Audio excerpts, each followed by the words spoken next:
You're listening to Parasearch Radio, news, views and reviews from the world of the paranormal from across the UK and beyond.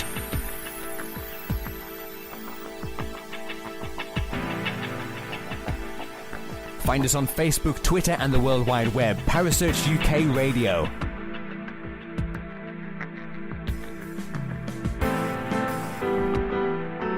Parasearch Radio, broadcasting to the UK and beyond.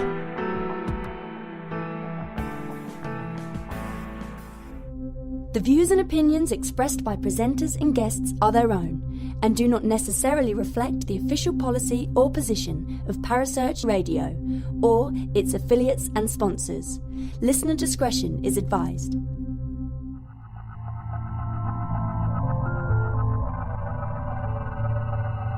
Welcome to Haunted Histories with your host Penny G. Morgan, right here on Parasearch Radio.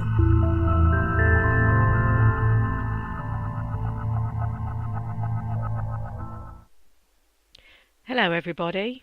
Yes, it's me. And welcome to another fact-filled episode of Haunted Histories, here exclusively on Parasearch Radio and presented by me, the croaky but sometimes slightly dulcet-toned voice of Penny G. Morgan. Last week, and hello James, how are you? Calling in from the Tower of London, thank you very much. Last week we visited Fort Horsted in Kent with our friends at Fright Nights London. I'll actually be investigating this venue on Saturday this week, believe it or not, so hopefully I will have some interesting bits to tell you on next week's show. Stay tuned is all I can say. 2018 is already looking to be a bit of an, shall we say, event-packed year, with quite a few investigations already penciled in for the first quarter, and ideas for shows for Haunted Histories pretty much coming out of my ears. Hi Kerry, how are you? But I'm always open to hearing what you guys have as ideas, so please feel free to tell me. Either in the chat room, and yes I am live, and so you can tell I can actually, hi Cassie, I can see what you're all putting in there, or via our Facebook page if you don't actually want me to say your name and embarrass you on air. So, if you have, hi Richard, if you have any places that you've investigated or know of others who have investigated them and there's a good sort of history spin to it, let me know and I'll put my haunted history spin on it. Apparently I have quite a unique style. Who knew? Oh Joe, you stayed up to listen. Oh bless you, thank you. Anyway, tonight we're going slightly up north. That's really bad, wasn't it? Never mind. To the market town of Doncaster in South Yorkshire. If you know me and you listen to my show on a regular basis, you'll know that I'm a bit of an aviation nerd come geek, whatever you want to call me. So although I can talk aircraft and airfields for probably hours, I have to look at what areas of it would actually interest most people. Those kind of people who don't wear the same kind of anorak as I do. So I thought, well, when was aviation really in its infancy? Turn of the 20th century, probably? So I started looking into that. And what came out that I found incredibly coincidental was that Doncaster's links to this burgeoning form of transport are very, very evident. In 1909, Doncaster, and specifically Doncaster Racecourse, was chosen as the venue for an air show after the world's first international air display in Rheims in 1908. Around a dozen aviators were present, the most famous being Léon Delagrange and Roger Summer. Samuel Cody, in an attempt to win a prize offered by the Daily Mail for the first British pilot in a British aeroplane to fly a circular mile, actually signed his British naturalisation papers in front of the crowd, with the band playing both the Star-Spangled Banner and the national anthem. Unfortunately, Cody crashed his aeroplane on the first day of the meeting and made no further significant flights that day. Now Cody, he's an interesting one. He actually made and flew aircraft of his own design. And although he was unsuccessful at winning the prize at Doncaster, his aircraft was known as the very catchy Army Aeroplane No. 1, or simply Cody 1, or even the Cody Flyer, and did actually bear more than a passing resemblance to the Wright brothers' aircraft that had flown a few years earlier. Cody continued to work on aircraft, actually using his own funds, would you believe, and on the 7th of August 1913, he was test flying his latest design, the Cody float plane, which, as the name suggests, was a kind of seaplane, I suppose is the best way of putting it. It actually broke up at 200 feet, once him and his passenger who was in it, who was the cricketer W.H. Evans, and they were both killed. The sad account about the weakness side was that when they say the aircraft broke up, it literally did. It literally had the wings folded in on themselves upwards, with the struts that would hold the biplane wings together not actually being strong enough to support the pressure from the lift, and they kind of just folded up and inward on themselves. Cody and his passenger were thrown out of the aircraft as it went to plummet to the ground, and they fell around 200 feet. It was before they used seatbelts and all that kind of thing. What was also stunning, and for me I found quite interesting, was that the very famous aircraft designer, Geoffrey de Havilland, who had actually trained and studied to be an aeronautical engineer, Cody had not, proclaimed that the flying wires needed to be double to add strength. In fact, hi Rosey! In fact, the report says that de Havilland, who was a pilot and a designer, plucked them like harp strings at the event. And Cody had apparently assured this young whippersnapper that they were fine. Even more sad is adjacent to Cody's own grave marker is a memorial to his only son, Samuel, who was born in Switzerland in 1895 and who joined the Royal Flying Corps and was actually killed in Belgium on the 23rd of January 1917 while serving with the 41 Squadron. The accident itself happened at Farnborough, not Doncaster. Oh, excuse me. And this was the home of the Army's balloon school, as it was known. It specialised in observation and balloons and man-carrying kites. Not the kind of kites you would see in Let's Go Fly a Kite in Mary Poppins. These were basically, I suppose you could call them tethered hang gliding, to get up high and see stuff, to observe stuff. It ultimately became the site of the Royal Flying Corps, the RFC, and was actually the home of the Royal Aircraft Factory, which, believe it or not, confusingly was abbreviated to RAF. Chris, I do believe you have a brain, don't worry, you're not one of the stupid people. Well, it was the RAF, the Royal Aircraft Factory, that nearly all of the aircraft which were going to be flown by the RFC, the Royal Flying Corps, and used in World War One. We do all have... I'm suffering, Joe, I tell you. That's how much I'm suffering, people. I show dedication to the cause. I still turn up to do my show. Anyway, it was at this factory that most of the aircraft, nearly all the aircraft, in fact, that were going to be flown by the RFC and used in World War One were actually designed and built. The chap who was in charge of it was a gentleman by the name of O'Gorman, and in March 1911 he actually presented a paper to the Institution of Automobile Engineers, in which he divided all current aircraft into three classifications. The S-class, which were their main wings were preceded by a smaller wing, and they also had the propeller at the rear of the aircraft. They were called canard pushers. The B-class, which actually the B stood for Blériot, and this is something we'd probably see as quite a standard kind of what they call piston-engined aircraft, where the propeller is at the front of the main wing, and an F-class, which again was another one of these pusher aircraft, where the engine pushed the plane as opposed to pulled the plane. Excuse me. But it did not end there. Whenever you see an aircraft with the name SE or BE, for example, it would actually mean experimental, such as the FE2, which was actually designed by de Havilland and was a pusher aircraft. Remember, pusher meaning the propeller is kind of behind where you'd sit and pushes the aeroplane as opposed to pulling it. So an aeroplane that had FE2 would have been a Farman experimental. Simple when you know about it. Think about it. One of the possibly least valid criticisms levelled against the Royal Aircraft Factory during the First World War was based on the retention of this system of classification. And it was said to have meant that combat pilots were basically flying in experimental aircraft. All these aeroplanes had FE or BE or SE and then a number and a letter afterwards. But not all World War I aircraft were biplanes, meaning two wings, in effect, sitting on top of each other. You did have monoplanes, but their method of directional control was something called wing warping. Thank you, Chris. This literally involved the wings moving. The wings would flex for control. And it was incredibly risky as opposed to the conventional method of ailerons, those flappy bits you see on the trailing edge of wings when you're sitting in your Airbus or Boeing going on holiday. Well, there's actually two sets of flappy bits on the back of an aircraft, but don't worry about that for now. And that's the technical term, flappy bits. In fact, one of them is called the flaps, so I'm actually telling you technical stuff here.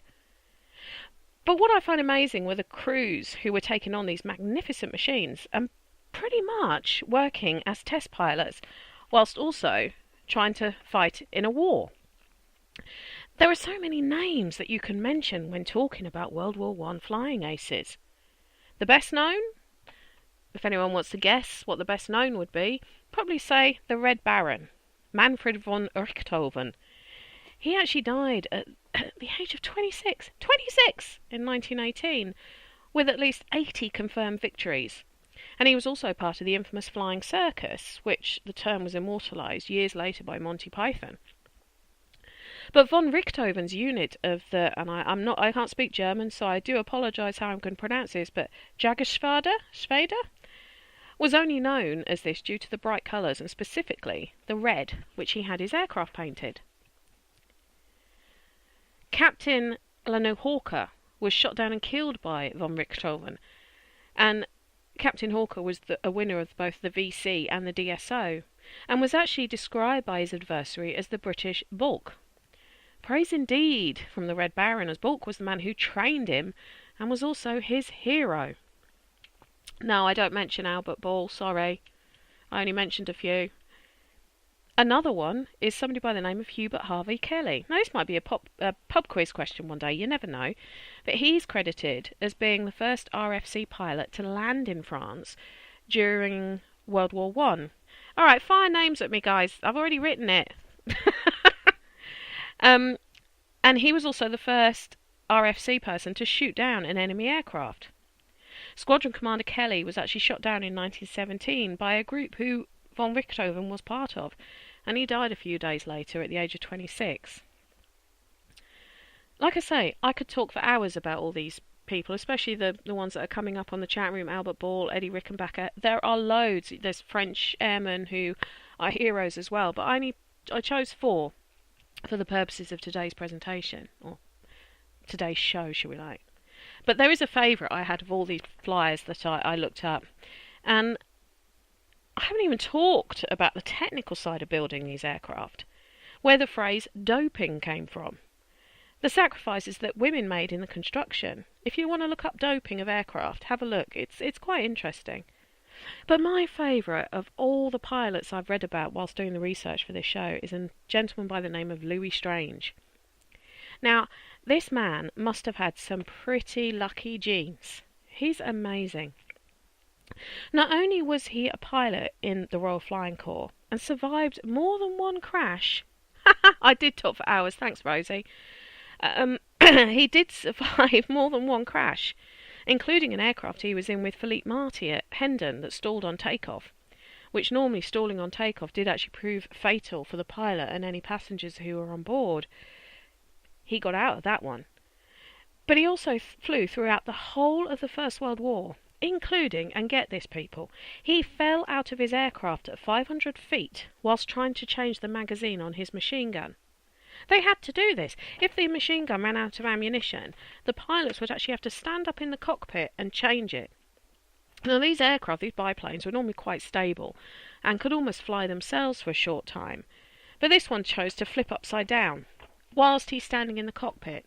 he managed to hook his leg into one of the supports that was in the cockpit to stop himself falling out, excuse me, grabbed hold of where the machine gun was fastened on, and managed to kick his leg out to kick the stick, which is the thing that controls the aeroplane, to flip the aircraft the correct way up and clamber back into the cockpit.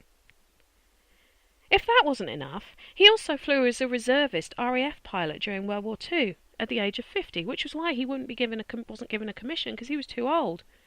This amazing man flew back a battered Hurricane that had been bodged together. Oh, sorry, Richard, did I miss that fact out, that to be an ace you had to shoot down a certain number of aircraft? Very probably. Very probably. There is something like that, I recall. Thank you for pointing that out. Anyway, back to Louis. He had to go out to France when they were pulling aircraft out, and they had to bodge together 2 old Hurricanes to make one to get it out of France. He had never flown a Hurricane before. He flew back from occupied France without any instrumentation and without any weapons, and also managed to evade not only anti-aircraft fire, but also some marauding Messerschmitts in an aeroplane he'd never flown before. He lived until the age of 75 in 1966. What a man. What a pilot.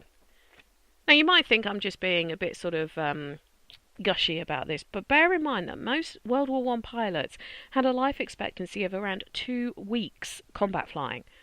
That's around 40 to 60 hours. So you can see why Louis Strange intrigues me so much as to who he'd made a deal with to stay safe. If you want to read more about this kind of thing, I can recommend a couple of books. One's called Fighter Heroes of World War I by Joshua Levine, and also one called Marked for Death by James Hamilton Patterson. They're not, your beach reads. They are quite technical in parts, but they're very, very interesting and very informative. Now, whilst I was doing research for this show, Jo, who I actually think is listening, even though she's got to be up in a few hours for work, she works with our guests from Simply Ghost Nights. And she'd sent me a message to tell me about her experience at Doncaster Air Museum. She said it was about 5 years ago, and her and Rosey, who's also online at the moment and said about me talking for hours last night, had a group of ladies in one of the hangars. They were playing war music, and they had a table actually moving in time with a waltz. She said she had her digital recorder on the table, and all of a sudden the 2 huge hangar doors swung open. Apparently it wasn't a windy night, and they were very firmly shut. When I listened to her recorder the next day, she says, you could hear everyone talking, and then a man's voice, remember, there's only women in the group, said, "Go away." Then you heard the doors open and Rosey shout. She said unfortunately she's lost that recording, but how amazing. The other person I heard from is an author by the name of Chris Huff, who is also online. Now, Chris here has some brilliant books out called Haunted Second World War Airfields. In fact, there are so many of these airfields, the books are actually in 3 volumes worth. It's well worth getting hold of this kind of thing, if this kind of thing whets your appetite. And Chris will actually be a guest on our show next year, so keep an eye out for that one. Anyway, I was chatting to him about RAF Doncaster, and he sent me this information. 2 independent amateur mediums have identified a spirit that hangs around the Lancaster fuselage section, claiming it's his aircraft. There's also a company rep who, when visiting the shop, refuses point blank to use the public toilets, as the atmosphere in there scares him. He also sent me this account. Now, I'm going to read it in the first person. It's not actually Chris's actual account, but it was written in the first person that he copied across. And it says, I have had another aviation-linked experience to do with the crew of a Halifax that crashed fatally, which I am making a display of at Doncaster. You may like to use it, but whilst looking through the thread, I have posted this account. A few years ago, I was babysitting my son and doing odd jobs around the house, whilst my wife was at work, when I suddenly felt a presence in the room with us. Having been interested in spiritualism for a number of years, I have seen and sensed spirit around the house, so this wasn't unusual. On this occasion, I was overwhelmed with a feeling that it was the aircraft pilot, to the degree I asked, "Is that you, Douglas?" As soon as I said this in my mind, I saw the picture of a young pilot stood in front of a building, and he was smiling at me. Excitedly, I thanked him and told him I had been waiting for a long time for him to come through to me. He then appeared to be showing me a close-up of his tunic and pointing to a DFC ribbon.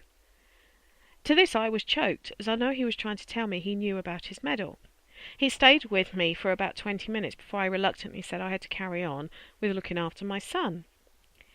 When my wife got home from work, I told her the account, to which she surprised me by telling me there was a head and shoulders photograph of a man in uniform wearing a side cap. Subsequent inquiries to the moderator of the Canadian Aviation Forum produced not one, but two photos. The first showed a whole crew standing in front of the same building that the pilot had appeared in front of, and the second was of an air gunner from the crew who fitted my wife's description of the photo. On showing her this, she was gobsmacked.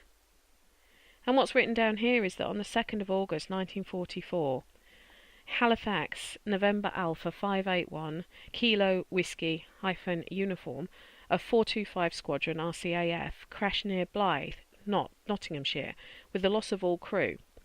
The pilot was 21-year-old Flight Lieutenant George Douglas Stark, RCAF, who, although put forward for a DFC, was not awarded the medal until after his death. Another group who've investigated at Doncaster there had a little boy come through who said his name was Mickey, and that he'd lived in Doncaster during World War II until he was evacuated to the country for his safety. At the end of the corridor, apparently, there was a book, and this book detailed names, addresses and ages of people associated with the area. The only people who knew about this book were the people from the other group who had been investigating, and they hadn't actually taken part in the glass divination that Mickey had come through to. But they were told that no matter what page you leave the book open, it always goes back to the same page. The information on this page surprised all of them. Oldfield, Michael, age 6, of 39 Broomhall Street, stepson of Robert Wilde, 12th of December, 1940.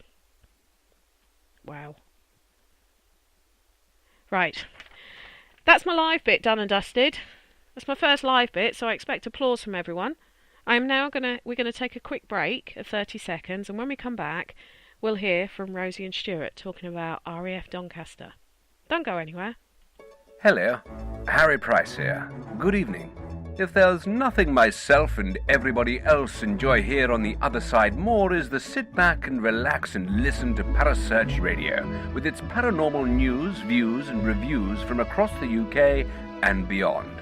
Make sure to find out more about them on Facebook, Twitter and the World Wide Web, whatever they are, to keep up to date with all their broadcasts throughout the week. And I hope you enjoy them as much as we do over here. Hello? Is anybody there?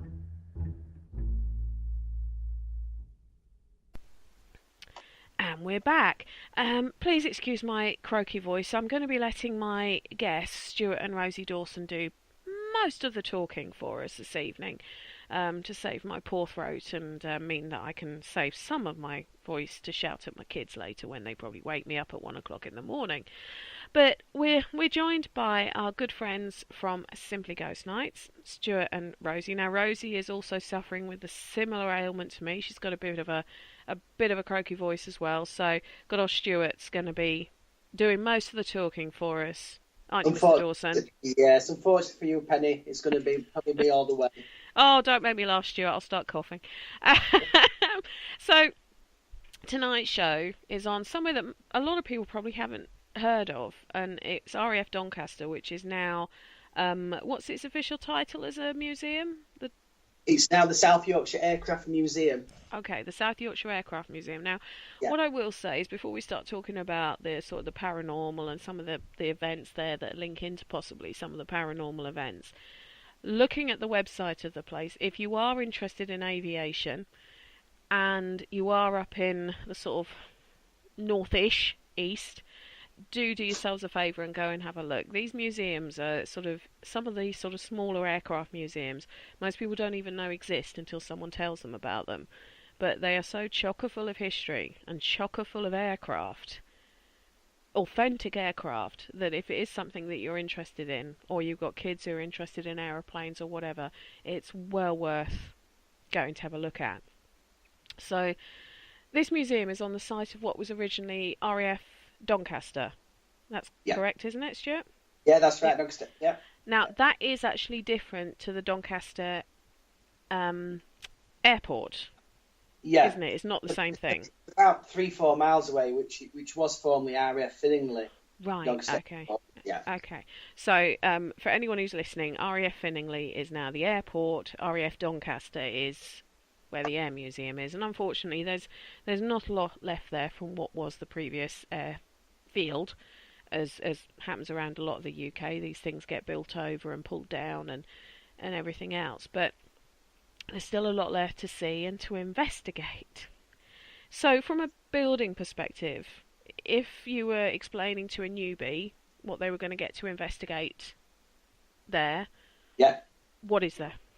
You've got the main hangar, which is it's really, really big building, steel construction, with a little, what we call the engine room in, which has got probably 20 or so different engines in it. So you've got a massive hangar to investigate, plus the small little engine room, as well as 2 other little buildings as well. Say little, I mean one of them's quite big. We've got hangar 21 and hangar 19. Right. And we're also growing one of the Anderson shelters as well, one of the prefab Anderson shelters. You can do a 2 or 3 or do a lone vigil in there as well. We've had some good activity in that shelter as well. So is this Anderson shelter one that's been transposed there that was in someone's back garden? It could have. I wouldn't like to say, but it's the sort of thing that would have been in someone's back garden during one of those kind of shelters. Oh, okay. Yeah. Okay. Interesting fact actually about those hangars. They're called the Bellman hangars. Those sort of big, almost like a long rectangular front, sort of with a peak at the top. They were only meant to be temporary hangars. That's when they were designed in 1936. They were designed to be easy to put up and easy to get down and move to other places. Yeah. Apparently, some of the engineers who worked on them are stunned that there's still so many of them standing and in existence now. There you go. I didn't know that. I didn't think of them as being temporary hangars because they seem pretty robust. Yeah, I mean, I said that one was been up some years, hasn't it? 70 plus years. So, yeah. Okay. So, RAF Doncaster, I mean, I mentioned in my first bit the sort of a brief timeline of what happened, but what I did find interesting is that in the late 70s, when it was being used as a just normal sort of aviation centre and gliders flew from there, and I think it was the ATC used to go in there to train on gliders as well, it burnt down. Yeah. The air traffic control tower, which is a beautiful looking building, and one of the main sort of main terminals actually burnt down. Is there ever any evidence of that when you're chatting to people from the past, shall we say, of them remembering the fire or lamenting the fact it's not there anymore? You know, we've never actually asked that, Penny, to be quite honest, at Spirits when we've had them doing the glass or the table or through the spirit box and all the other equipment. But they do recollect the planes there as well, and we do get the occasional names.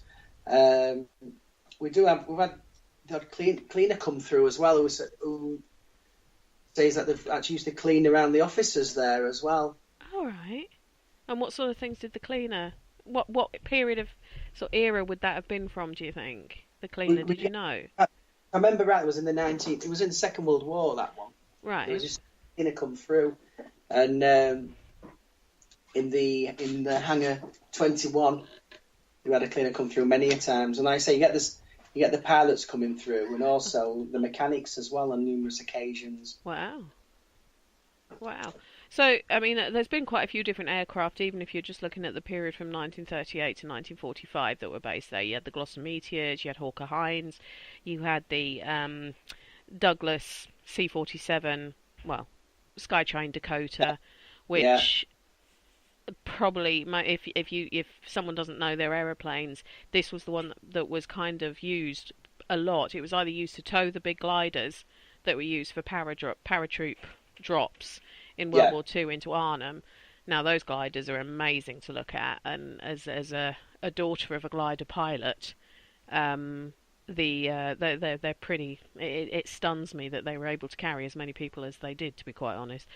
But also, the Dakotas were used to drop paratroopers themselves, and they're a very sort of iconic looking tail dragger aircraft, which literally looked like it was sitting at about 60 degrees when it was on the runway.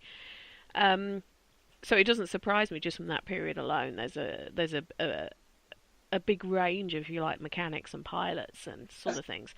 Full spectrum, really. Yeah, everything from fighters to bombers to transport to everything you can imagine.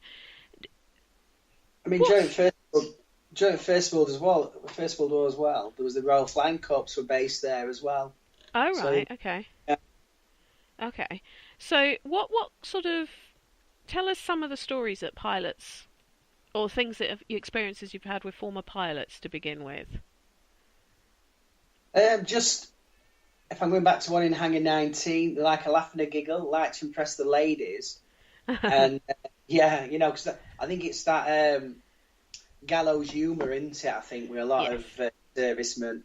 Yeah. I've had some really good visuals where you say that was really funny, you know, some of the stuff that we've witnessed. I mean, some of the stuff we can probably can't repeat. Yeah, you can, because this has got an adult warning on it. This This show does actually have an adult content warning on it, so you can come out with whatever you want. In Hangar 19, we were using a spirit box some years ago, and we're saying, come on, if you like the ladies, describe, you know, say Tracy. Right. And it came with nice doodahs, clear as a bell. And also, we said, come on, we used to have a little table that we called Ethel. It was like about half a metre by half a metre, but it looked really old and Victorian. We used it for seances. Okay. And I've seen that movie. I think it was Hangar 21 with no one touching it, the hands around it, no one was stood near it, the feet were away. We're saying, come on, do something exciting for the ladies. And the table literally rocked about 4 or 5 times. Again, we're none of the guests near the table. Now, years ago, 12 years, near enough, me and we're doing a vigil at the main hangar. And it's got a little side door at the front there. And we had a little seance going on, probably 5-7 metres away from the door. Mm-hmm. 3 of us were facing towards the door, and some of the guests were. We saw a figure walk by the door. We're about 6'2", 6'4", dressed in overalls like a mechanic, and it was about 10:30 at night. So, in my fitter days, I legged it outside. I was first one there. I set off the security lights. Realised this figure had walked through the disabled railings that are there, and then obviously got to try and debunk it, thinking, well, who's walked through there? Maybe the museum's got someone in working on a night. So I then walked on the pea gravel. This figure had walked over the pea gravel, but we didn't hear the pea gravel. When I walked over the pea gravel, the guests and the rest of the team who stood around the table 7, 8, 9 metres away heard me walking. Right. And then obviously debunked that this figure had floated over the pea gravel. So I went to see Alan, who was running it. He still runs it to this day, actually. Alan, the museum? He runs the site and the museum, right? Yeah, he stays in a caravan on a night. So I said, Alan, is there anybody else on site? He also mans the shop as well during the event. I said, Alan, anybody else on site? And he went, nobody, only me. Alan's 5'8" at best. Right. And he obviously not wearing overalls. So, we saw this figure just meandering past our vigil. Do you know where this pea gravel you mentioned, what that would have been when it was an airfield? Was that... Well, it was right next to the hangar there, the Bell hangar. So probably a bit of a walk. It was literally right next to the Bell hangar, the small door, the entrance door to it. Right. And just kind of, we just, you on it, I thought, who's that? Did anybody else see that? We all saw it. And like I say, and after that, we tried to debunk it. And, quite interesting when you see that, because like I say, we were there, walked by, and gone. So it could have been a mechanic going on his tea break, or going to another aircraft, or... Now, yeah. Wow. Okay. It doesn't surprise me what you're saying about the pilots being a bit cheeky. Yeah, That definitely.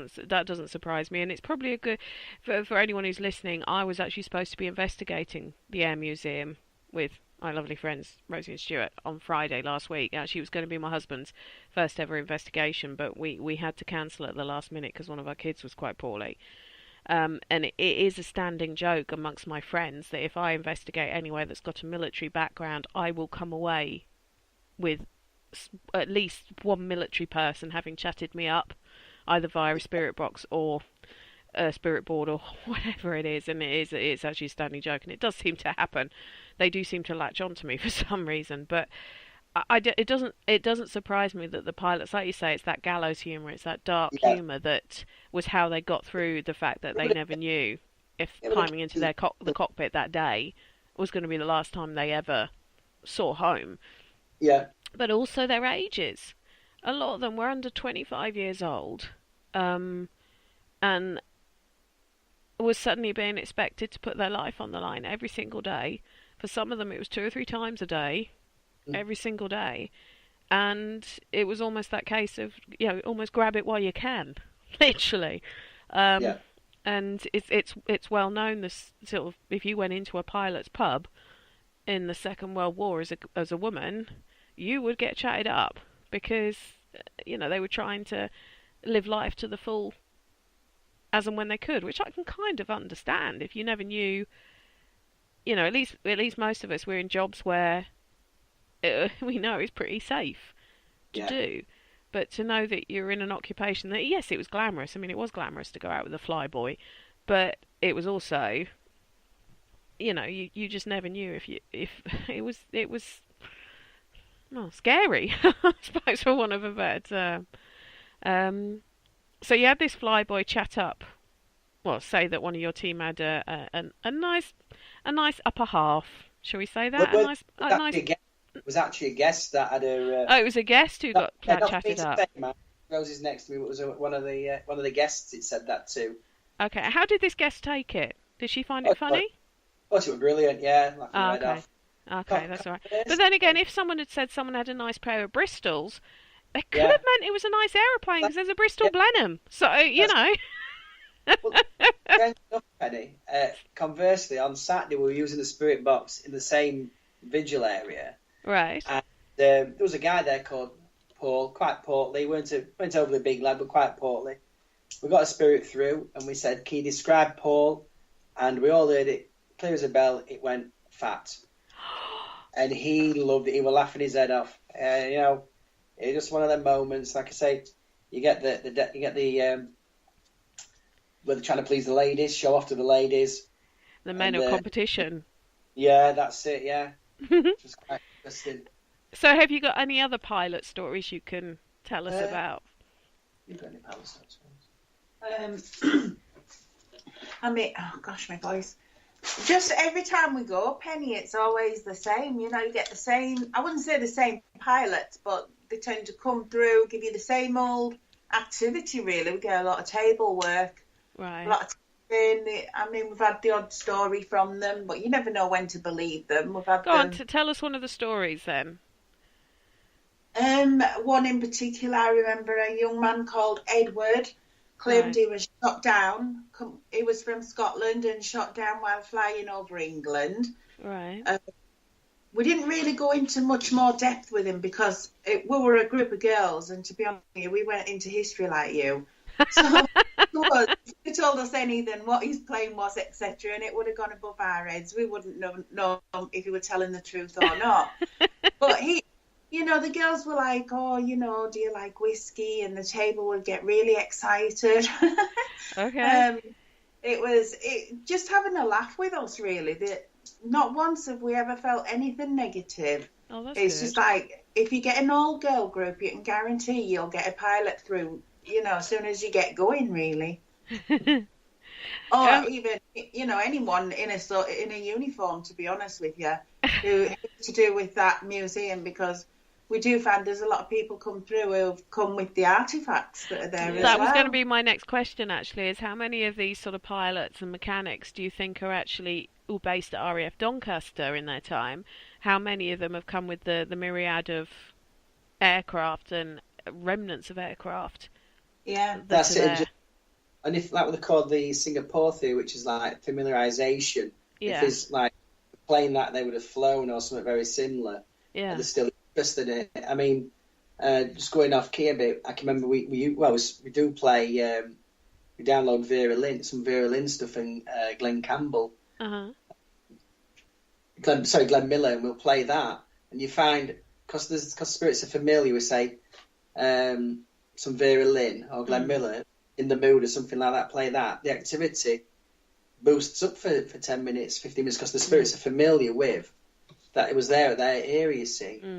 And, you'll find we'll play a bit of music. And the table might get more tapping, or we might get a bit more activity around the glass. Yeah. Well, I've done that in a World War II area before. I've played big band type music, and then got to trying to get them to dance with me. I'll start dancing around and and I can't say categorically they were, but it definitely felt like something was in front of me, if that makes sense, or there was cold on my arms, or I can't really explain it, but it definitely, having a bit of fun, like letting them let their hair down as well.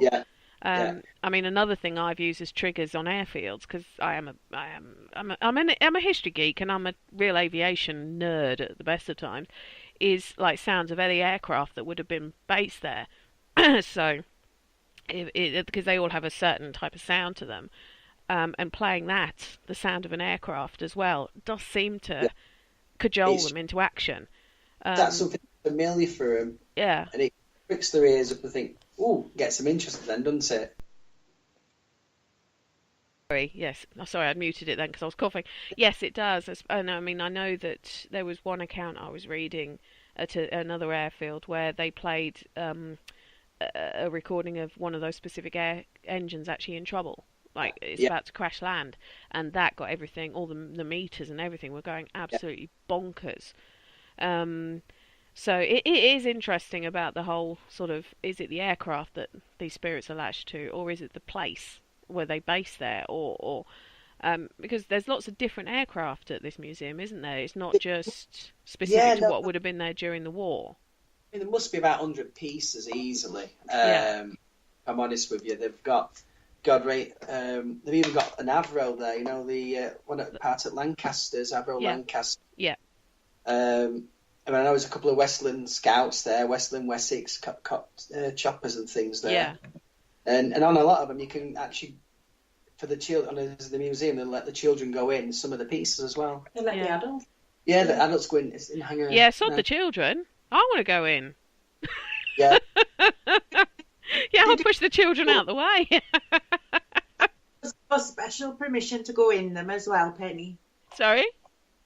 Alan does give us special permission to go in them. Don't start telling me this now when I couldn't make it on Friday. I'm going to make it next time you go. I'm going to move heaven and earth for that.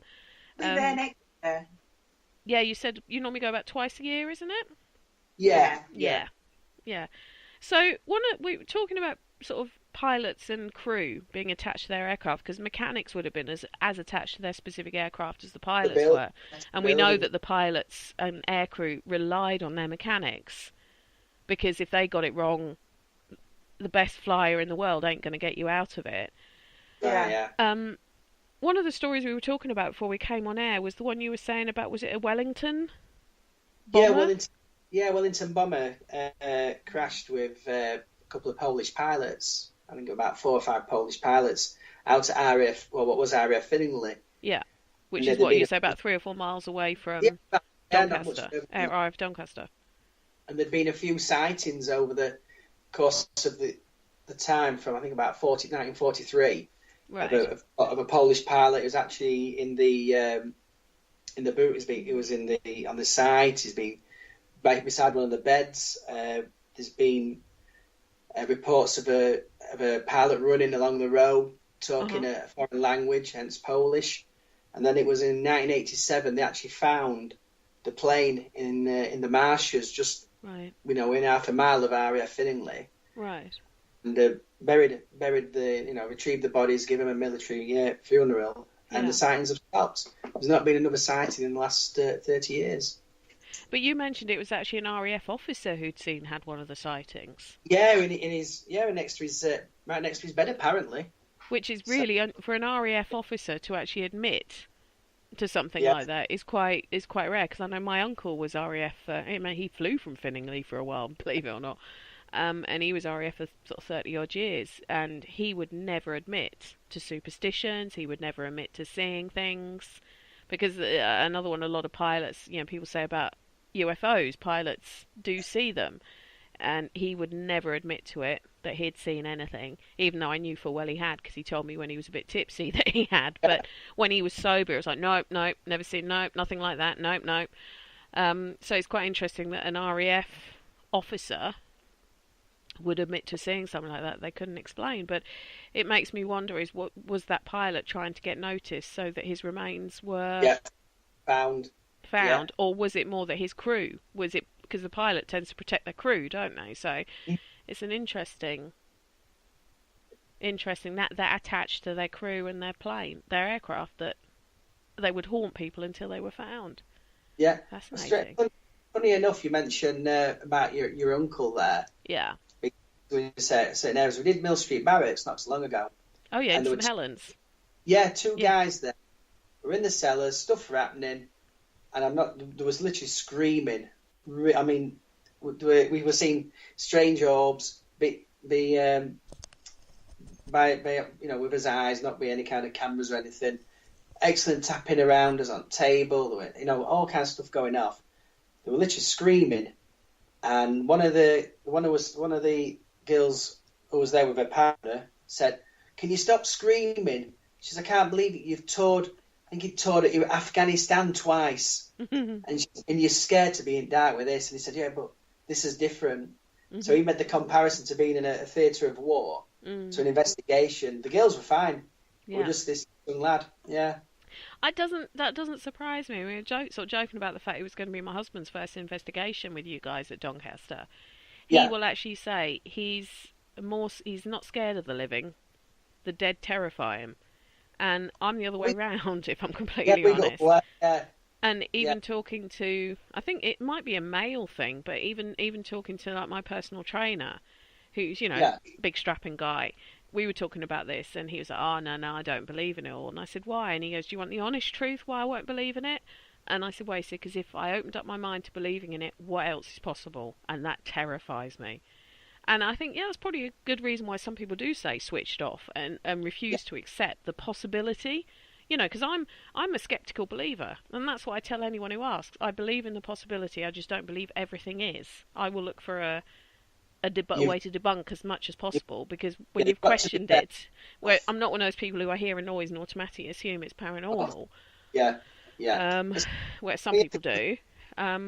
Consider floorboards contract and floor contract, and certain buildings make noises and pressure like in that. The pipes can sound like knocking on the pipes. Radiators, I mean, floorboards go one way and joists go other. So you have to bear that. I mean, as a company, we try and debunk everything. Because you've got to be fair to yourselves. I don't want to write a blog and say, "Oh, there were bits of tapping by radiator," because obviously it's the pipe work, that kind of stuff. Yeah. You have to debunk everything. Yeah. You better can. Yeah. No, I agree. So, what other experiences has, say, the hangar, the original hangar that's there, the Bellman hangar, given? Right, in the engine room. Yeah. We were doing a vigil, and it's pretty dark in there, and we're saying, "Come on, like you do, show yourself as a light," and we got a really bright light emitted from we're stood parallel to the engines to the left-hand side, as though someone took a picture, photo, and nobody had. Right. And that were quite in there. And then we've had the tables moving by themselves again, with no one touching them, no one's feet in them, everyone stood up. All the guests, I mean, the team don't take part in a vigil, we're just to the table. So he's saying, "Come on, move the table." We've seen the table move 2 or 3 inch at a time there as well, and in hangar 21. So I think we've been to Donny Air Museum probably in region of 25, 30 times over the years. Right. I mean, you can never say a place is never going to let you down, but I have a soft spot in my heart for that place. It is usually quite active, to be honest with you, Pen. Yeah. So what about things like, I mean, is the engine room, would this sound stupid, is the engine room basically a room full of different aircraft engines? Basically, yeah. Yeah. Yeah, basically. There's Have you probably ever 20... heard an engine start up? Or heard an engine noise? No, I haven't, no. You haven't? No, Okay, no. that might be one for the future. Ask one Could of be them with... to start an engine up for you. Try that, yeah. Start an engine. Yeah. Yep. What did this It would be engine good. sound like? Yeah. What about things like the hangar doors moving, anything like that? No, to be quite honest, no. No. Okay. Okay. And any kind of, I mean, you've had this apparition that you mentioned that nobody could explain, and this chap Alan who lives in a caravan on site. He stays on site, stays in caravan, yeah. Has he got any interesting stories that he's regaled you with? No, he doesn't actually. No? He'll say, I don't believe in it. Or, yeah, but he's never really mentioned anything to us. Saying that, we don't really ask him. Oh, okay. We need to wear a blank canvas really and see what we're getting. Yeah, I mean we've had. I can remember we did it was one of the big Wessex helicopters. We said, "Come on, show us where you are," and the actual helicopter lit up.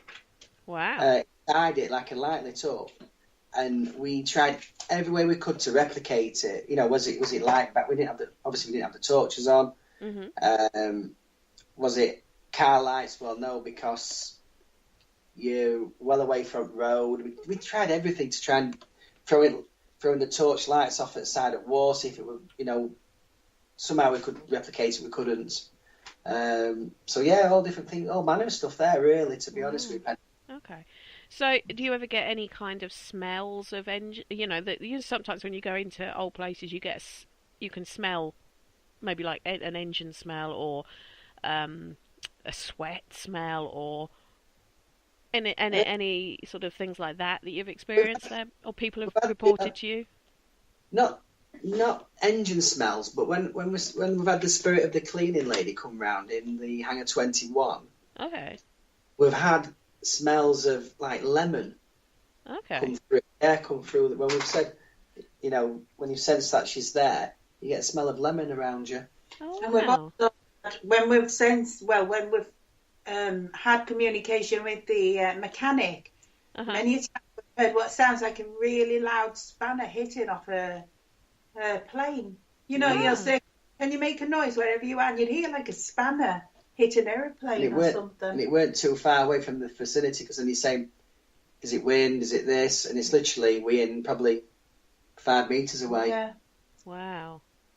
So there are sort of certain things that you can hear or smell just before that spirit's going to come and say hello. So, in fact, you've been there sort of 20 odd times. Are there any spirits that do tend to make an appearance? They've kind of got to know you, so to speak. I think Maureen, that's Maureen the cleaner. Yeah. And we have a pilot called Edward comes through regularly as well. Is that the Scottish one? Yeah. Yeah. Okay. He goes through in Hangar 19 to see the girls. Okay. Did he come through on Friday? He certainly did. He probably thought I was going to be there, Rosey. Yeah. Yes, he did. We started off, we were all round a table, a vigil full of girls, and we put our hands lightly on the table. Well, the guests put their hands lightly on the table, and we were just getting them to tap a sequence for them to copy. And it were getting stronger and stronger with every tap. So what we suggested next was they actually take the hands off the table completely. Right. So nobody was touching the table at all, apart from one person to tap out a sequence. As soon as they tapped the sequence out, they would take their hands off, and the sequence came back to them every time without anybody touching the table. They were absolutely gobsmacked. Wow. And so do you know from talking to Edward, was he based at RAF Doncaster, or did he kind of fly over it when he crashed? No, he flew over it when he crashed. Ah, okay. So it might be one of his aircraft. Yeah, I don't think he was shot down over Doncaster. I think part of his aircraft is there, and he came. Right. Well, I promise next time when I come up, I will ask him about his aircraft. Yes, you must. And then I can translate for everyone. Yeah, because and you'll know what he's on about. Yeah, hopefully. Wow, and then Maureen, you say, comes through Maureen the cleaner. Yeah. And what sort of things does she tend to tell you? That we're in a way, basically. We say if we're in your way, tap or take the glass to yes, and we're generally all in a way while she's busy working. Oh, wow. We was in the Hangar 21 and we actually heard like a woman busily working away. Well, that was years ago, and wasn't she the one seen waving as well? Yeah. There's Hangar 21's got loads of different rooms running parallel to each other. Right. And one of the guests thought she saw an hand waving to her, an arm. And when we said, "Is that you, Maureen?" we got the footsteps and a yes on the glass. Wow. They do know how to communicate, and they've asked Maureen. She used to live local as well to the base, which probably makes sense. Yeah. For a cleaning, she wouldn't have been someone like WAF or something like that No. who was posted there. She would have been a local woman doing the work for. Wow. Okay. So, has anyone ever been scared? What there? Not on the team. Not on the team. No, guess-wise, probably. Yeah. We do ask them at the beginning of the night if they're scared, and you might get the odd one or two put the hand up. By the end of the night, they're not scared. They've had a brilliant They're time. enjoying it, yeah. Because there's nothing ominous there. It's not a nasty place. I think they come with some kind of in their head what it's going to be like, and then they realise, well, actually, it is quite good fun when the spirits do come through. Like we're saying earlier, the premise is it's the living that hear, not the dead. If you go with that premise, every investigation's fine. We've had some really good times there, haven't we? Mm-hmm. Wow. The thing is, I love anything. I do genuinely love anything to do with aircraft, and even I've been to a lot of the sort of the Battle of Britain museums down in the south in Kent, and most of them are based at former RAF bases that have been converted, and just the sheer energy when you're in there next to these artifacts, whether it's an original pilot's logbook, who flew, whether it's a uniform, whether it is part of an aircraft or a whole aircraft, it kind of buzzing with energy. So, but I've never been to one after dark when there's nobody else around, so that would be quite interesting. But I do know of I've got quite a lot of aviation in my family, if that makes sense, and I did get told a story about there's an airbase in Norfolk where Liberators, they were an American type bomber, a bit smaller than a Flying Fortress, and that's just a private aviation airfield now, and someone was staying there in a caravan overnight, like a lot of them do in the summer, so they can get up early to fly the next morning, and he heard the sound of a 4-engine bomber coming over, came out of his caravan thinking that someone was flying an antique aeroplane and had got lost, and it was a clear night and it was still light because it was like summer and it was only about 9:30 at night. There was nothing in the sky, yet he heard these engines coming in, and that's been reported more than once at this particular airbase. I guess that's the kind of thing they say a lot, didn't they, about RAF bases. I mean, there's the old tale about the Battle of Bosworth, right? And they say you can hear voices, on certain days, when the battle took place, crying and horses stampeding. Yeah. So it does maybe, it's going to be sort of your stone tape type theory, like it was an event that happened that's on repeat. I know at Rougham, which would have been RAF Bury St Edmunds, but is known as Rougham Airfield now. One of the reports there, I think it was a Marauder, which was a small bomber that the Americans used. Its rudder failed and it crashed and killed the entire crew. It was either on landing or takeoff, I can't remember which, or a test flight. It was something like that. It wasn't someone showboating. And that noise of an aircraft engine failing has been heard by more than one sort of group reporting it. But it's not an interactive thing. It is literally it's a stone tape. It's something playing over. But it is interesting that these things do have a resonance, and they do.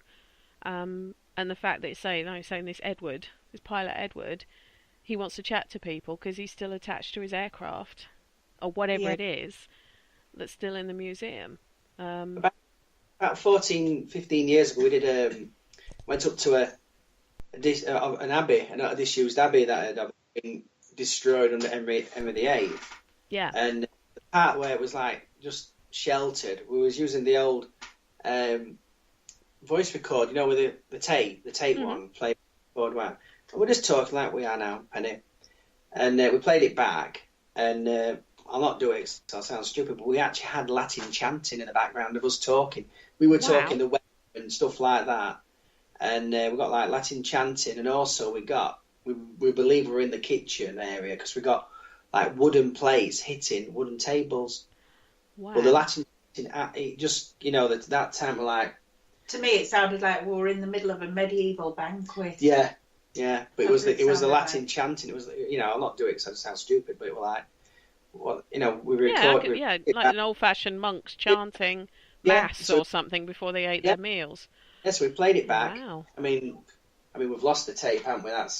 Could be we've lost the actual record. Going back about 14 years. Yeah, that's it. Yeah. So we're quite interested in that. Like I say, stone tape theory. Literally.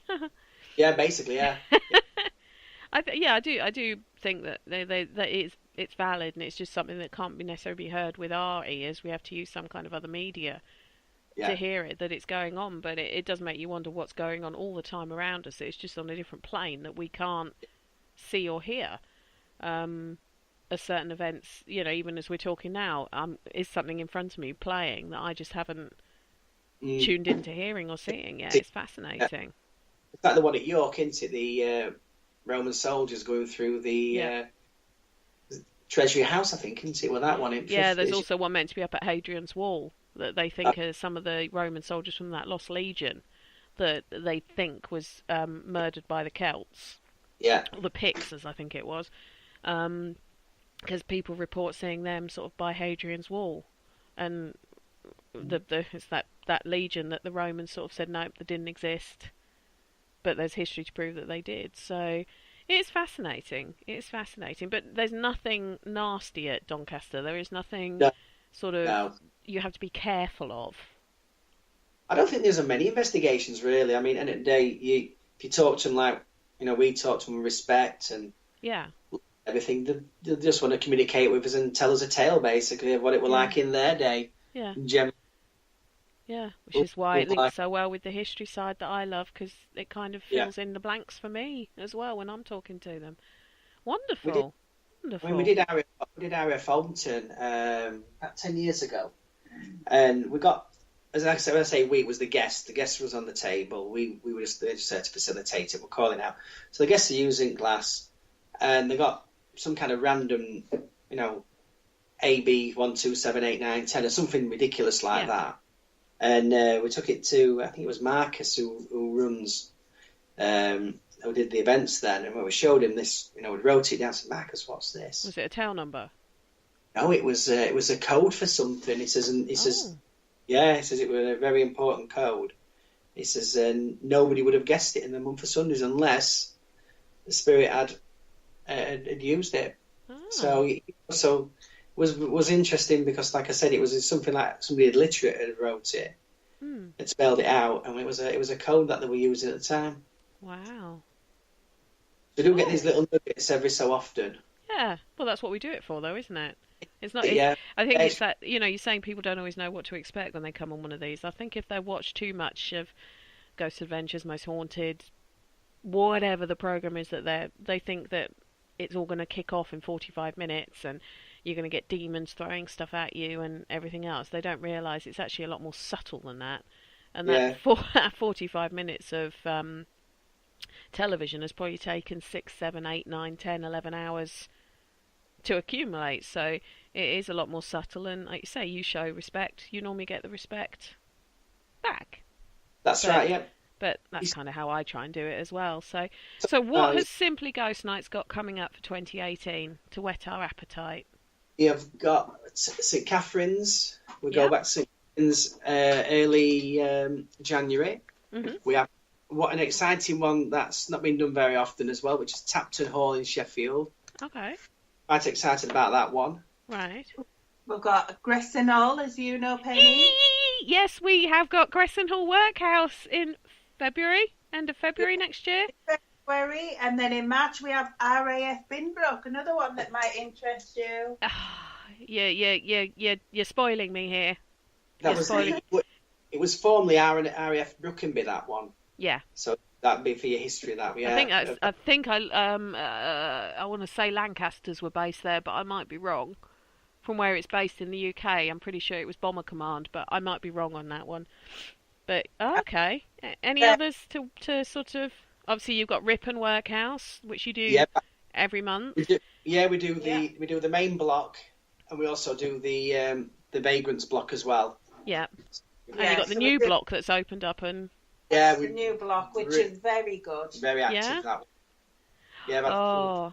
Well, I think what we could look at doing then is if I come to Gressenhall to see you guys, seeing as that's Norfolk, and I don't even have to pay for a hotel for Norfolk because my parents live there, so I'll just break into theirs. We could do a show on workhouses after that, couldn't we? Yeah, we could do actually. Yeah, and do a revisit for Ripon now the new block's open. Yeah. How does that sound? Yeah, that sounds good to us. I know. Cool. We've only been there Gressenhall one night. It was a really good night, weren't it? So we can discuss that as well, actually. Yeah. Well, I know that from personal experience, when I've been to Gressenhall during the day, I've had experiences. So actually investigating the place and actually sort of talking to other people who have would be brilliant. Yeah. To be allowed in the really big church on the grounds, doing a vigil in the church, that was amazing. Yeah, me and churches don't get on. We'll talk about that off air. Oh. Put me in with military people and I'm fine. But for some reason, me and churches, no. But we'll talk about that. So if anyone wants to go and have a look, website, Facebook page, give it a like.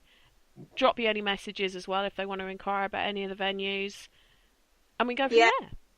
Please do get in touch with us if you fancy a ghost hunt. So thank you, Penny. You're very welcome, my lovelies, and well done on having your voice stay, Rosey.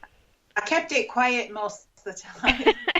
I've been trying not to talk too much today so I could do this interview. So, but all that leaves me to say is thanks ever so much again to our friends from Simply Ghost Nights. Don't say any time, Stuart. You'll regret that.